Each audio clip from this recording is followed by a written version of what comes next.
তারাও ভাবে যে আমরাও বিল্ডিং তৈরি করি, আমরাও বালাখানা তৈরি করি।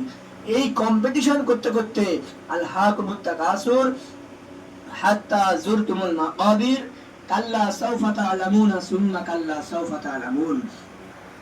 এই গরিব মানুষ এই কম্পিটিশন করতে করতে, বুখারী শরীফের হাদিসের ভিতরে বলা হয়েছে, কিছু ফকির থাকবে এমন দুনিয়াতে, গরিব থাকবে এমন, তাদের খাওয়ার টাকা পয়সা থাকবে না, যে কি খাবে সেটাও ঠিক নেই। টাকা পয়সা থাকবে না, ভালো জুতো কিনে পড়তে পারবে না, ভালো জামা কাপড় পরতে পারবে না, ভিক চেয়ে খাবে, মানুষের কাছ থেকে চেয়ে খাবে। কিন্তু তারা আবার ঘর বানানোর জন্য কম্পিটিশন করবে। আরে ও 4 তলা বাড়ি করেছে, আমিও করব। ও 5 তলা বাড়ি করেছে, আমিও করব। এই সমস্ত কম্পিটিশন তাদের ভিতরে থাকবে। আর আজকের এই হচ্ছে, গরিব মানুষ আমার 5 তলা বাড়ি করতেই হবে, 3 তলা বাড়ি করতেই হবে, সুদ ঘুষ হারাম হালাল কিছু দেখার দরকার নেই, যেটা হোক না কেন খেয়ে আমি বাড়ি বানাবো, আমার আখিরাত বেকার হয়ে যায় যাক। আল্লাহ রাসূল সাল্লাল্লাহু আলাইহি ওয়াসাল্লাম এটাই বলেছে কিয়ামতের বড় আলামত। আর কিয়ামতের আলামত, তোমাদের ধনী মানুষরা কৃপণ হয়ে যাবে। ধনী মানুষরা, যেটা বাংলা ভাষায় বলা হয় কৃপণতা, কিপ্টে বলে আমাদের ভাষায়, আমাদের দেশ গ্রামে কিপ্টে বলা হয়, সেরকম কিপ্টে হয়ে যাবে। আর এখন দেখা যায় কিয়ামতের আলামত, বেশিরভাগ ধনী মানুষরাই কৃপণ হয়, সবাই নয়, আপনারা রাগারাই করবেন না। কিছু কিছু দেখা যায় বেশিরভাগ ধনী মানুষরাই কৃপণ হয়। আল্লাহ রাসূল সাল্লাল্লাহু আলাইহি ওয়াসাল্লাম হাদিসের ভিতরে জানিয়েছেন, ধনী মানুষরা কৃপণতা করবে, গরিব মানুষদের দান ধ্যান করবে না। তারা চাইবে কি করে আমার বিল্ডিং এর উপরে বিল্ডিং হয়, আমার একটা গাড়ি আছে 3টে গাড়ি হয়, 3টে গাড়ি থেকে 4টে গাড়ি হয়, বাড়ি হয়, এই সমস্ত কিছু হবে। আল্লাহ রাসূল সাল্লাল্লাহু আলাইহি ওয়াসাল্লাম বলছেন, 3 জন মানুষ যদি বিগড়ে যায়, তাহলে তোমার মাটির উপরে থাকার চেয়ে মাটির নিচে শুয়ে পড়া ভালো। তার মানে বেঁচে থাকার চেয়ে মৃত্যুবরণ হয়ে যাওয়াটাই ভালো। 1 নম্বর, তোমাদের ভিতরে যে আমির ঠিক করে দেয়া হবে, যে আমির মানে জামাতে যায় সেই নয়, সেই আমির নয়, তোমাদের দেশের দায়িত্ব যাকে দেয়া হবে, সরকার জিম্মাদার যাকে দেয়া হবে, সেই সরকার যদি বেকার হয়, ন্যায় বিচার না করে। আর নাম্বার 2, ধনীরা যদি কৃপণ হয়, গরিব মিসকিনকে দান সদকা না করে, গরিব মানুষকে সাহায্য না করে। আর 3, যদি তোমাদের বাড়ির ভিতরে বাড়ির ফ্যামিলির দায়িত্বটা কোনো মেয়ের উপরে থাকে, কোনো মেয়ের উপরে দায়িত্ব। এখন দেখা যাচ্ছে কিছু কিছু বাড়িতে স্বামীকে ধার ধারে না, স্বামীর কথা শোনেই না, কিছু কিছু মেয়েই সব, মেয়েই মোড়ল, বিবি যা বলবে তাই, স্ত্রী যা বলবে শুনতে হবে, না তো সমস্যা। এই রকম যদি হয়ে থাকে, তাহলে মরে যাওয়াটাই ভালো, কবরে শুয়ে পড়াটাই ভালো।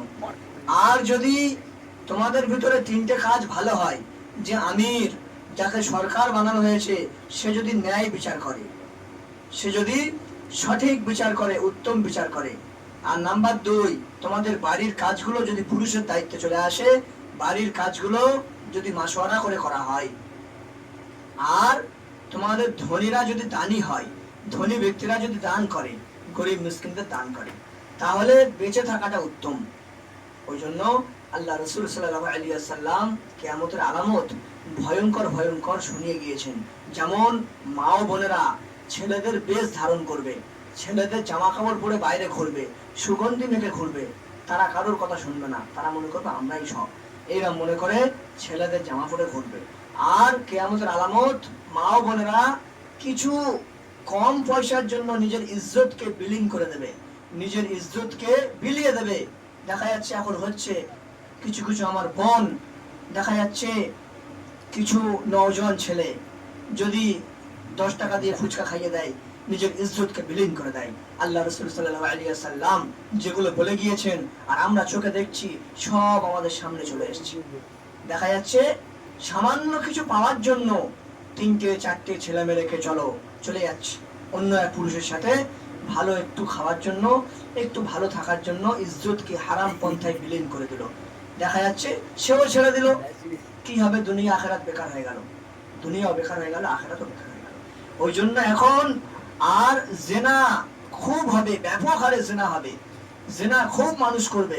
এখন দেখা যাচ্ছে কানে খবর আসছে, বলছে 45, 36 এবং 50, 55 বছরের মা জিনা করছে, কানে খবর আসছে। বলছে ছেলে মেয়ে বড় হয়ে গিয়েছে, নাতি হয়ে গিয়েছে, তবুও জিনায় লিপ্ত আছে। আমরা সেই সময় চিন্তা করছি, আল্লাহ রাসূল সাল্লাল্লাহু আলাইহি ওয়াসাল্লাম হাদিসের ভিতরে বলেছেন যে জিনা আম হয়ে যাবে, মানুষ জিনা করবে, সেই আমাদের কিয়ামতের লক্ষণগুলো, কিয়ামতের আলামতগুলো সব আমাদের সামনে এসে গেছে। কিয়ামতের আলামত, আল্লাহ রাসূল বলছে বাচ্চা চঞ্চল হবে, বদমায়েশ, বাচ্চা কারোর কথা শুনবে না। আগে আগে বাচ্চারা বয়স্কদের কথা শুনতো, বড়দের কথা শুনতো, তাদের দেখে ভয় করতো। এখন কিন্তু সেটা নেই, বাচ্চারা বড়দের ধার ধারে না। বাচ্চা বাচ্চা ছেলে, এখন আমরা দেখেছি যখন বাচ্চা ছিলাম তখন সমাজটা কেমন ছিল। যদি আমরা দেখতাম কোনো বয়স্ক মানুষ যাচ্ছে, তাদের দিকে ভয় করতাম। বা তখন যদি বাচ্চারা বিড়ি খেত, যারা বয়স্ক তাদের দিকে ভয়তে সরে যেত বা লুকিয়ে নিত। আর এখন বাচ্চারা যদি বিড়ি খায়, চাচার কাছ থেকে দেশলাই চেয়ে খায়, বলে দাদু দেশলাইটা দাও, একটা মারি। এইরকম সমাজ এসে গেছে। আল্লাহ রাসূল সাল্লাল্লাহু আলাইহি ওয়াসাল্লাম এই সমস্ত কিছু বলেছে কিয়ামতের আলামত, এইগুলোই কিয়ামতের আলামত। আরো আল্লাহ রাসূল কিয়ামতের আলামত 57টা 56টা বয়ান করেছে। ইনশাআল্লাহ যদি আবার সুযোগ হয় সেগুলো শোনাবো, আর আপনারা শুনলেও বুঝতে পারবে আমাদের ভিতরে ওই 56টা সবই আছে, সবই আছে। মা ও বোনেদের ভিতরে বেশি আছে, পুরুষদের ভিতরে কম আছে। ঠিক আছে, আল্লাহ পাক শোনা বলার থেকে বেশি বেশি আমল করার তৌফিক দান করুক। আল্লাহ পাক শোনা বলার থেকে বেশি বেশি আমল করার তৌফিক দান করুক। কোরআন হাদিস বললাম, যদি এর ভিতরে কিছু শুয়ে পড়া ভালো, তার মানে বেঁচে থাকার চেয়ে মৃত্যুবরণ হয়ে যাওয়াটাই ভালো। 1 নম্বর, তোমাদের ভিতরে যে আমির ঠিক করে দেয়া হবে, যে আমির মানে জামাতে যাই সেই নয়, সেই আমির নয়। তোমাদের দেশের দায়িত্ব যাকে দেয়া হবে, সরকার, জিম্মাদার যাকে দেয়া হবে, সেই সরকার যদি বেকার হয়, ন্যায় বিচার না করে। আর নাম্বার 2, ধনীরা যদি কৃপণ হয়, গরিব মিসকিনকে দান সদকা না করে, গরিব মানুষকে সাহায্য না করে। আর 3, যদি তোমাদের বাড়ির ভিতরে, বাড়ির ফ্যামিলির দায়িত্বটা কোনো মেয়ের উপরে থাকে, কোনো মেয়ের উপরে দায়িত্ব। এখন দেখা যাচ্ছে কিছু কিছু বাড়িতে স্বামীকে ধার ধারে না, স্বামীর কথা শোনেই না। কিছু কিছু মেয়েই সব, মেয়েই মোড়ল, বিবি যা বলবে তাই, স্ত্রী যা বলবে শুনতে হবে, না তো সমস্যা। এই রকম যদি হয়ে থাকে তাহলে মরে যাওয়াটাই ভালো, কবরে শুয়ে পড়াটাই ভালো। আর যদি তোমাদের ভিতরে 3টে কাজ ভালো হয়, যে আমির, যাকে সরকার বানানো হয়েছে, সে যদি ন্যায় বিচার করে, সে যদি সঠিক বিচার করে, উত্তম বিচার করে। আর নাম্বার 2, তোমাদের বাড়ির কাজগুলো যদি পুরুষের দায়িত্বে চলে আসে, বাড়ির কাজগুলো যদি মাশওয়ারা করে করা হয়। আর তোমাদের ধনীরা যদি দানি হয়, ধনী ব্যক্তিরা যদি দান করে, গরিব মিসকিনদের দান করে, তাহলে বেঁচে থাকাটা উত্তম। ওই জন্য আল্লাহ রাসূল সাল্লাল্লাহু আলাইহি ওয়াসাল্লাম কিয়ামতের আলামত ভয়ঙ্কর ভয়ঙ্কর শুনিয়ে গিয়েছেন। যেমন মা ও বোনেরা ছেলেদের বেশ ধারণ করবে, ছেলেদের জামা কাপড় পরে বাইরে ঘুরবে, সুগন্ধি মেখে ঘুরবে, তারা কারোর কথা শুনবে না, তারা মনে করবে আমরাই সব, এইরকম মনে করে ছেলেদের জামা পরে ঘুরবে।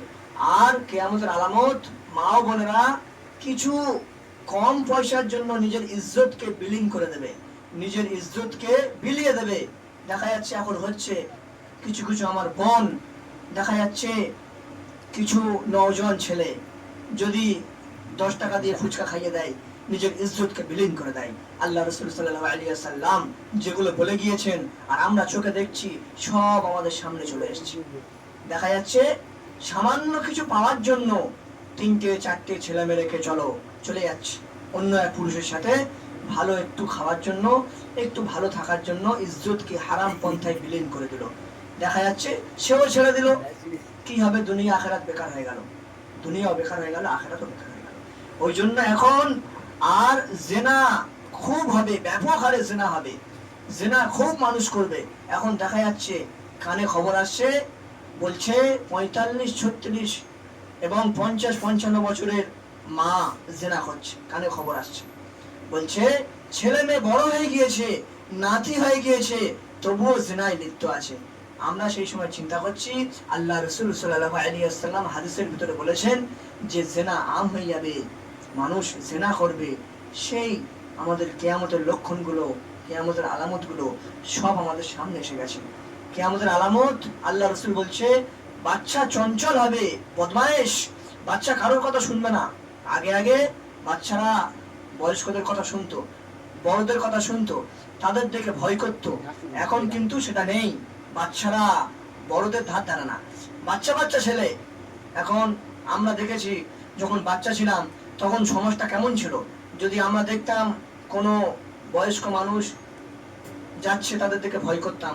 বা তখন যদি বাচ্চারা বিড়ি খেত, যারা বয়স্ক তাদের দিকে ভয়তে সরে যেত বা লুকিয়ে নিত।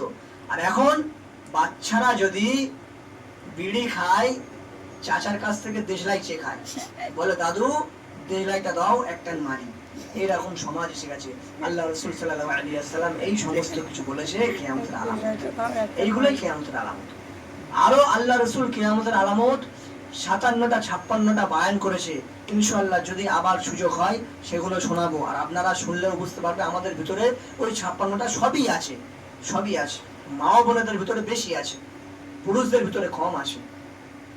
ঠিক আছে, আল্লাহ পাক শোনা বলার থেকে বেশি বেশি আমল করার তৌফিক দান করুক। আল্লাহ পাক শোনা বলার থেকে বেশি বেশি আমল করার তৌফিক দান করুক। কোরআন হাদিস বললাম, যদি এর ভিতরে কিছু